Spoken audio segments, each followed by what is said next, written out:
So as Shasna said, I am the coordinating producer at FRONTLINE, and I am helping the series dive into VR. And I have to apologize, I am a long-form journalist, so getting this under 10 minutes was really hard, okay? So I'm gonna go as fast as I can to really get through all of this. All right, so we actually got into VR back in 2014.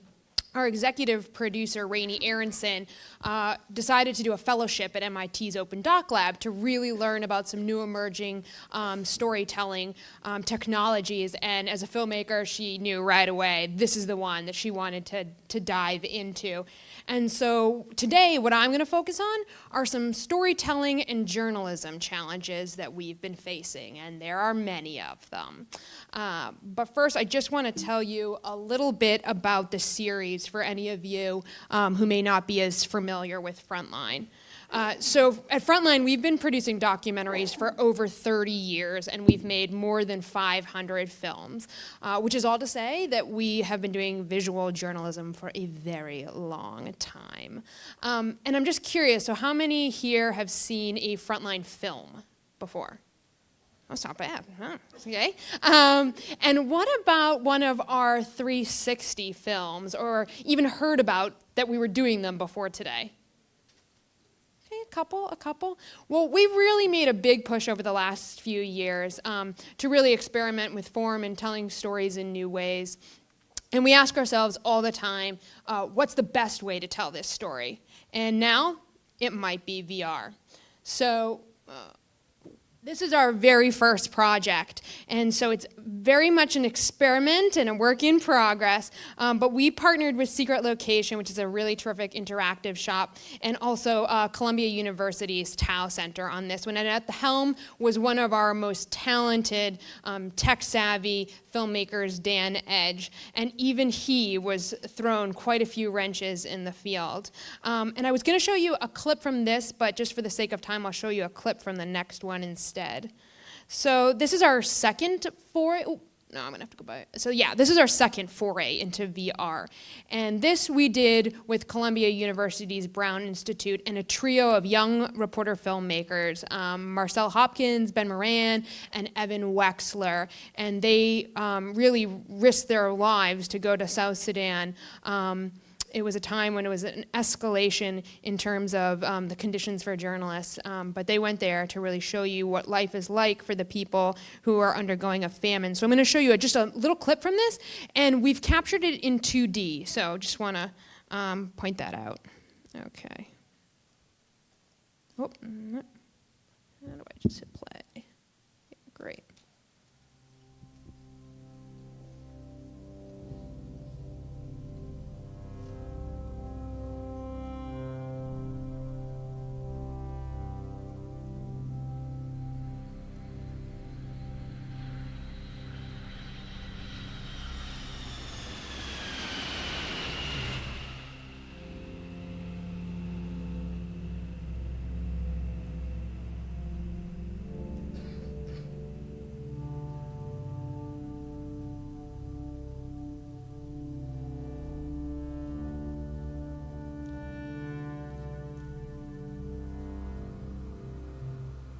This plane is taking food to remote villages in South Sudan's lowland swamps.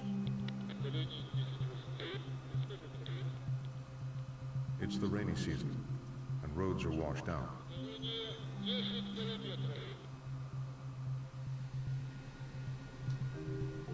The only way to get food here is to drop it from the sky.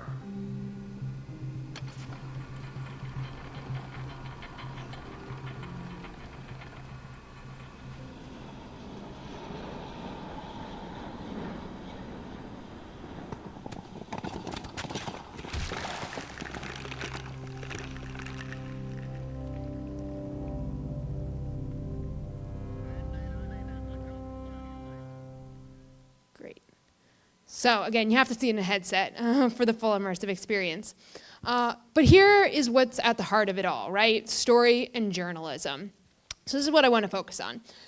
So basically, no one said pioneering is going to be easy, and so we've encountered definitely a fair number of challenges along the way, and I want to focus on these three big ones for us. And so what do I mean by a frameless first approach? By that, it's thinking what is going to be better because of the 360 view or the lack of a frame. And actually, I want us to take a look at another medium. So let's take animation, for example. So my professor, my animation professor in college, really drilled this point home to us. So there was one day in class where you do your standard, you're gonna paint a lifelike bowl of fruit, right? And his point is, sure, but in this day and age, you can take a photo of that bowl of fruit. You can take video of that bowl of fruit. So you have to ask yourself, what does animation afford you that realism doesn't? And so hopefully most of you, have seen a Wile E. Coyote cartoon before. And so this will be really short, but I just want to show you this to make a point.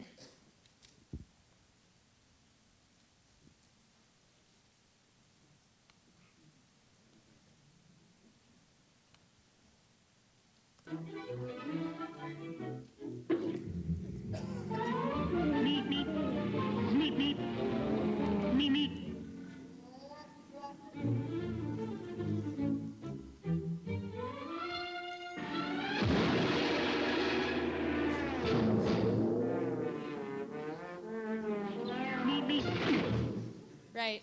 So you can defy the laws of physics, right? And it's so much harder to do that in other mediums. So it's about asking us for VR, why is this going to be better in VR? What about this lack of frame is going to work to our advantage? And so I think something that was really so successful about that food drop sequence that you saw, and again, you don't get the full magnitude of it without seeing it in an immersive way, it's that it mimics real life and it takes advantage of that lack of frame. In real life, if you hear a plane behind you, you're instinctually going to look up, follow the trajectory of the plane, and it's the same thing with the bags. The bags are up in the air, and then they fall to the ground, and the water splashes up. You really bust out of that typical frame, and so it works really well. And I think for us, especially as the shine wears off, and it is wearing off. Right now, people are getting away with, oh, cool, it's 360, look around.